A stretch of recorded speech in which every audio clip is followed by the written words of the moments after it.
give it up to Reggie. He's the CEO of IOC Designs, place of business that we're in today. And I'm the CEO of a nonprofit called Black Empowerment Organization, and I'm also a teacher at Pipe. Y'all all know that nobody's scared. Get him, Pete. But I started talking to my students about things that they don't talk about in school, like military science, like why the music industry is the way that it is today, real history, so that I could try to connect a lot of the dots for my students. And what ended up happening was that I got a group of students that came up to me and said they wanted to change things for black people.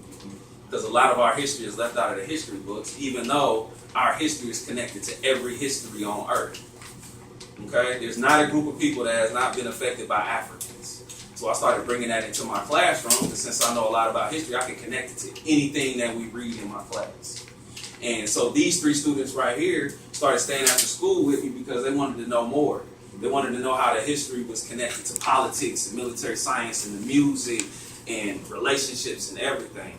So we started something called the Black Youth Liberation Council. So these 3 are a part of that. And we stay after school and we read books. Like the first book that we started to read is called The Miseducation of the Negro by Carter G. Woodson. He's the one that helped get us Black History Month.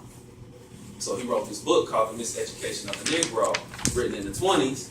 We started reading it and everybody started to see that this book is relevant today, because even though there have been some changes, not much has really changed. It's really been surface changes.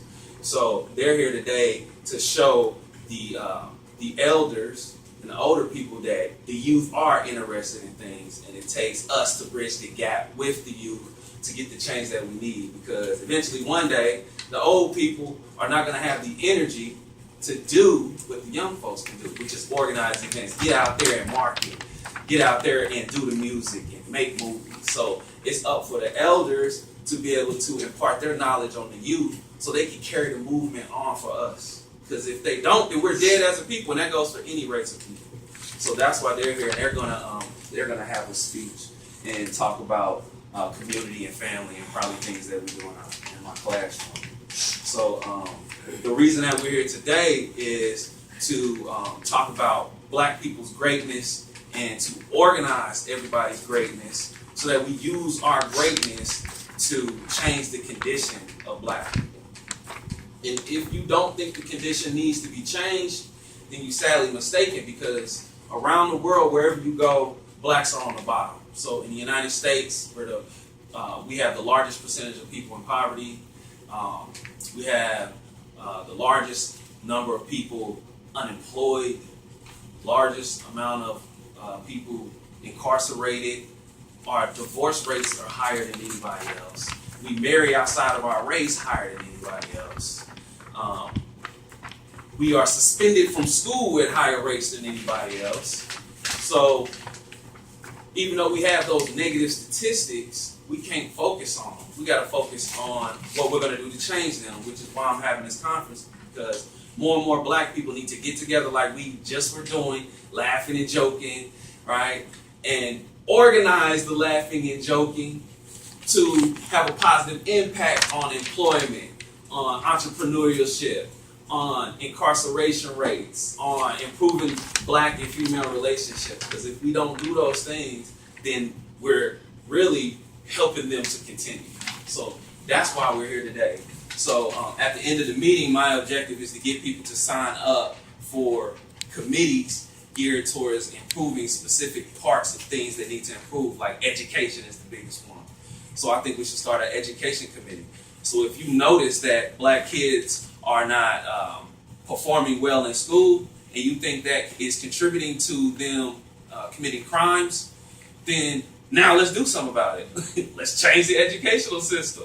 Because I grant you that if somebody in the LGBT community, the lesbians and the gay community, if something happens to them on their job, or in the media, they have a large group of people that will come to their rescue, will picket, or my baby right here, of course, used to work for Planned Parenthood. So anytime there's somebody that disagrees with abortion, there's groups of people that will go picket for that cause. So black people, if you have an issue, then you need groups of people around you to support you and your cause.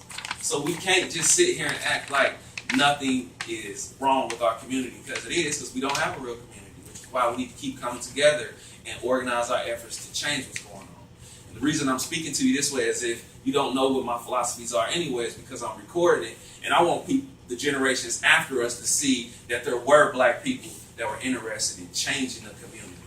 So that's why I'm talking to you as if you don't know me, you don't know what I think. I know y'all know what I think already. It's being recorded because I want people, generations later, to see that there were black people that were intellectual and that enjoyed being around their people and tried to organize their people. So that, because think about it, if we don't write our own history, we don't have meetings like this and record them, then later on in life, black people's story will be told by what we see on CNN and CNBC and Fox News.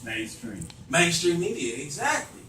If we don't tell our story, then the story, it won't get told. Well, it'll get told. It'll get told from somebody else's perspective. Exactly. Which is why we're here. Okay, so